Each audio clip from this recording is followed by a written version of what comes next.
BBA, BCA, BCom computer కోర్సులో 100% placement లభించే ఏకైక డిగ్రీ కాలేజ్ కూకట్పల్లిలోని i3 డిగ్రీ కాలేజ్ 8367215215. నమస్తే రమగారు. నమస్తే జయ. రమగారు, ఏదైనా మంచి కథ చెప్తారా? ఒక ఊళ్ళో ఒక గోపయ్య అని ఒక కుర్రాడు ఉన్నాడు. ఒక అవ్వ వాడు.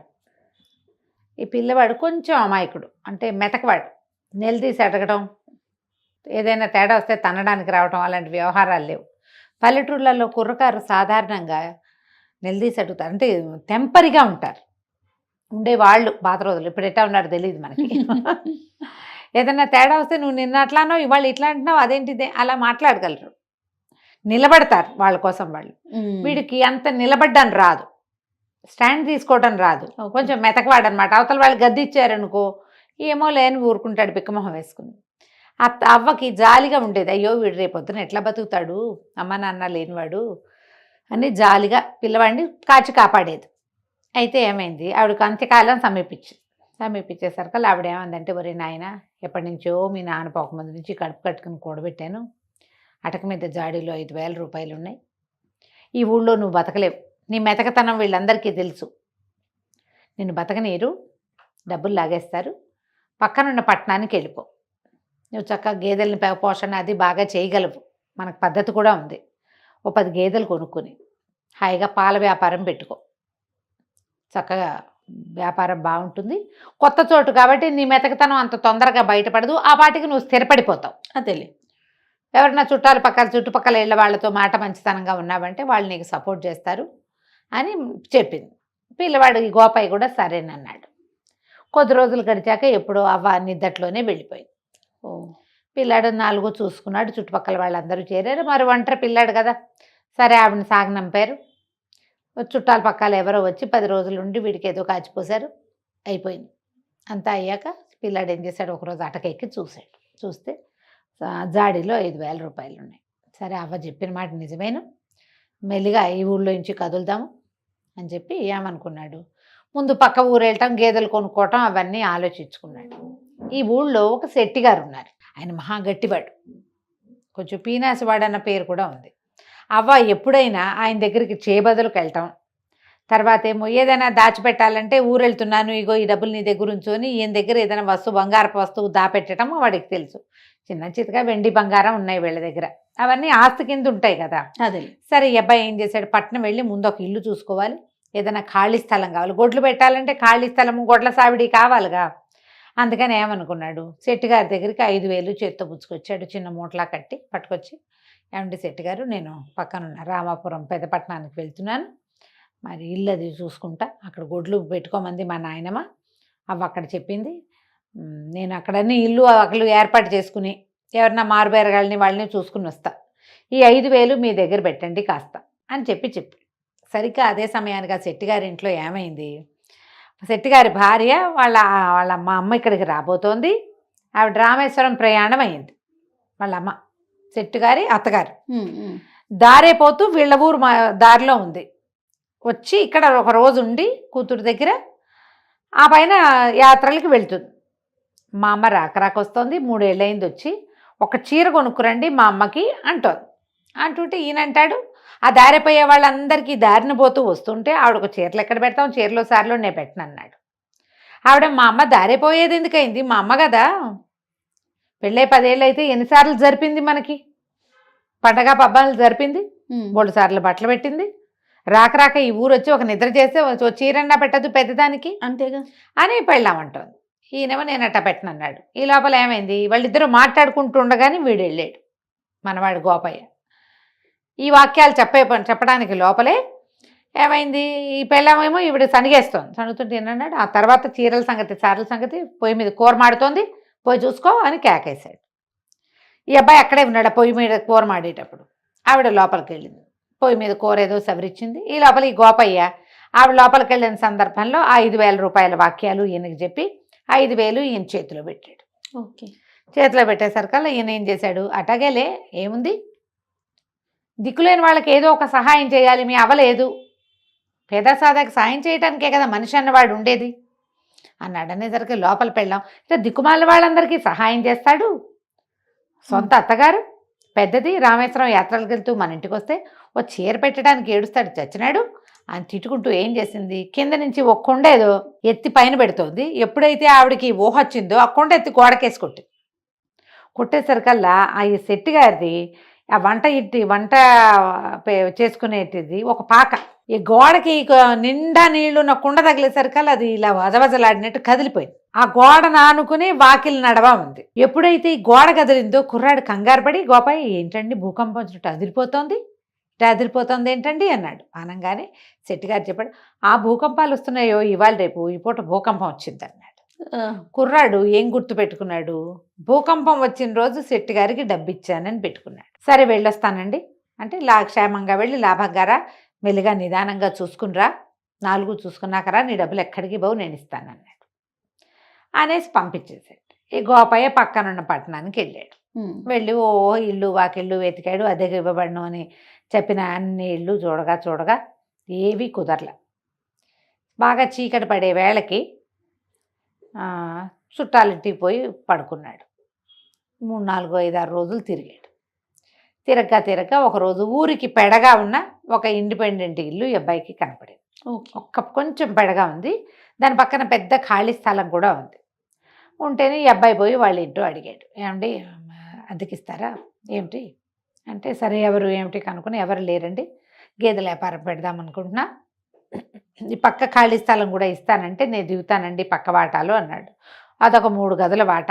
ఆయన కూడా ఏం ఊరు ఏమిటి సేమ్ కులం అవి తెలుసుకున్నాడు. కుర్రాడు బుద్ధిమంతుడిగా ఉన్నాడని భావించి, దానిదేముంది నాయన తప్పకుండా, మాకు పక్కన గొడ్డు గోదండి మనుషులు సందడిగా ఉంటే బాగుంటుంది, ఇదేమో ఊరికి పెడగా ఉంది, అదే ఎవరు వచ్చేవాళ్ళు లేరనుకుంటూ ఉంటాం. ఇప్పుడు పాలు వ్యాపారం అంటే పూట వస్తారుగా 2 పూట్ల మనుషులు, కొంచెం సందడి పెరిగి రేట్లు పెరుగుతాయి ఆ ప్రాంతానికి అని ఆయన ఒప్పుకుంటే ఆయన కూతురు వచ్చి, ఆ పిల్ల 18, 20 ఏళ్ళు ఉంటాయి, పిల్ల కొంచెం గట్టిది.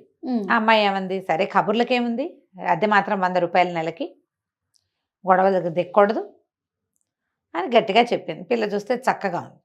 సరే అన్నీ ఒప్పుకున్నాక ఏమైంది, నేను ఊరు వెళ్ళండి డబ్బులు అవి తీసుకుని మరి సామాన్లు అవి సర్దుకుని వస్తానండి, కొంచెం వాట కడిగించి పెట్టండి అని చెప్పి వచ్చేసాడు.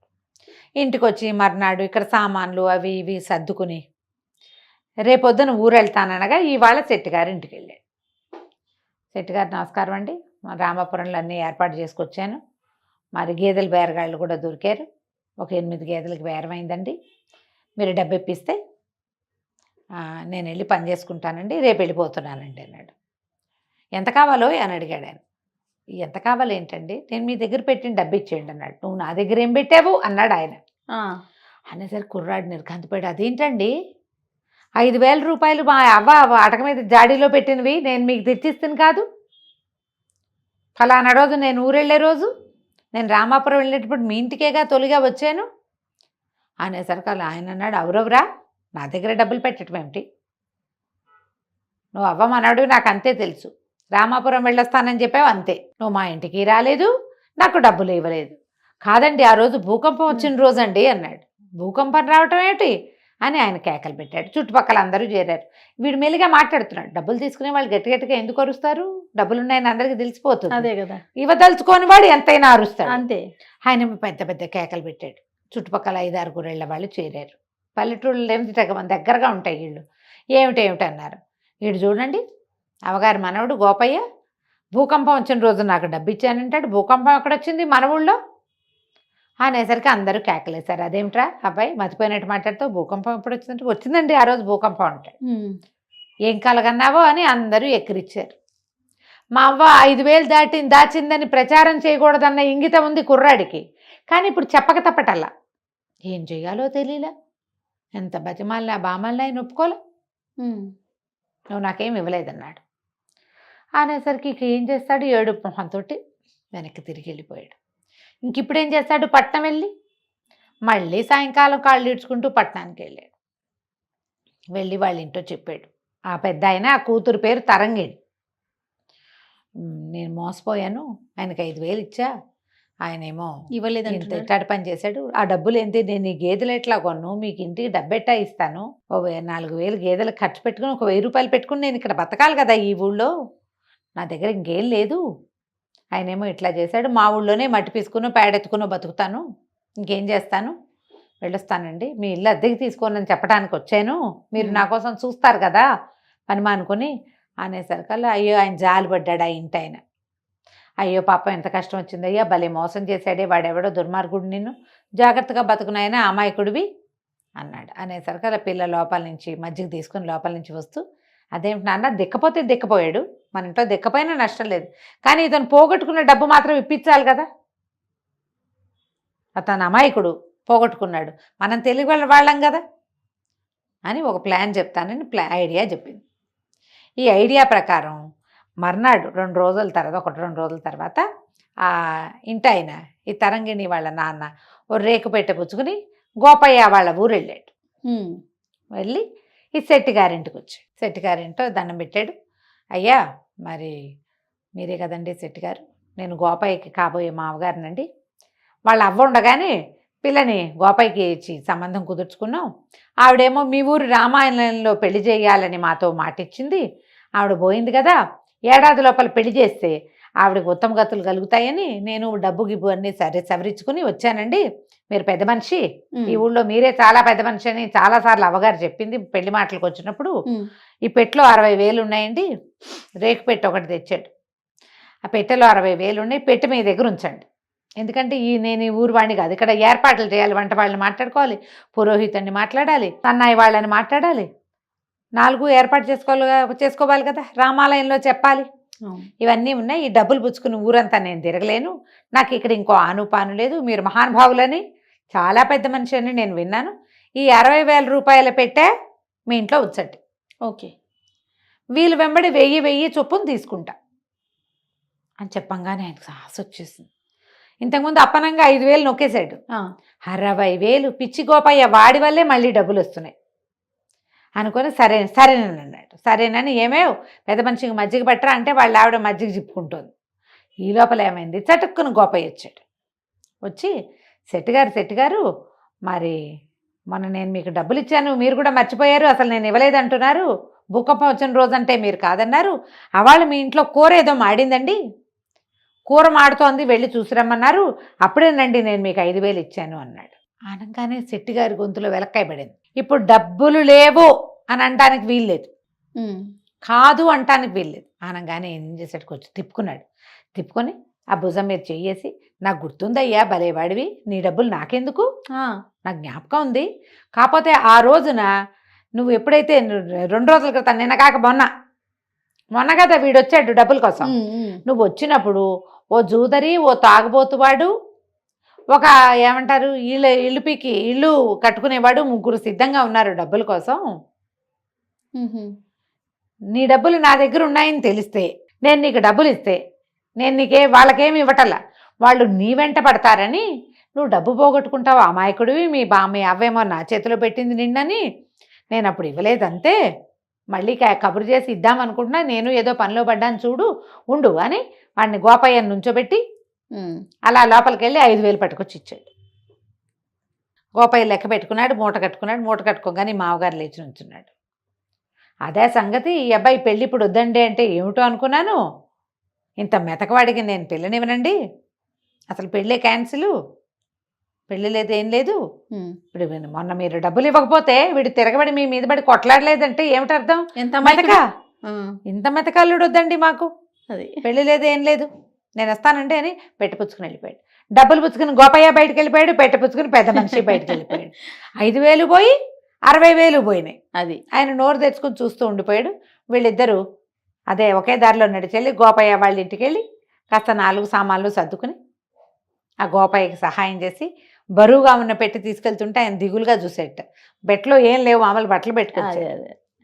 పట్నం వెళ్ళిపోయారు. పట్నం వెళ్ళాక సరే ఆయన చాలా సంతోషించాడు గోపయ్య, మీ వల్ల నేను డబ్బులు తీసుకోగలిగాను, నాకు ఆ తెలివితేటలు లేవు, అన్యాయం అయిపోయేవాడిని అని చెప్పి ఆ గేదెలు అవి ఏర్పరచుకున్నాడు. ఆయన అన్నాడు, దానిదేముంది నాయన, మెతక వాళ్ళకి ఎప్పుడు పక్కన తెలివైన వాళ్ళు ఉండాలి, మెతకవాడు మెతకగా ఉండటంతో పాటుగా పక్కవాడి తెలివితేటలు ఒప్పుకోవాలి, నువ్వు ఒప్పుకున్నావు కాబట్టి ఈ పని అయింది, అంతేగా, మీకెందుకు అనలా నువ్వు అంటే రాకపోను, అలాగే నువ్వు జీవితాంతం మా సలహా సంప్రదింపు వింటానంటే లక్షణంగా మా పిల్లని పెళ్లి చేసుకో, గేదెల వ్యాపారం పెట్టు, మా అమ్మాయి పై ఎత్తున అన్నీ చూసుకుంటుంది. పని నువ్వు చేయి, పై ఎత్తున పాప చూసుకుంటుంది, హాయిగా ఇద్దరు చిలక గోరింకలాగా నాకంటుకుందే ఉంటారంటే సంతోషించాడు గోపయ్య. వాళ్ళ అవ్వ అన్నగా అనుకున్నట్టుగానే వీడు ఒక తెలివైన వాళ్ళ సాంగత్యంలో ఉండి హాయిగా ఉన్నాడు. కథ కంచికి మనం ఇంటికి. చూడండి, తెలివితేటలు అందుకే ఎవరి సొత్తు కాదు. ఎవరి అంతే సొత్తు కాదు. మనం ఒకటి తెలుసుకోవాల్సింది ఏంటంటే, మనతో పాటు తెలివైన వాళ్ళని ఉంచుకోవాలి చేయ. వాళ్ళతో మనకి మంచి ఫ్రెండ్షిప్ ఉండాలి.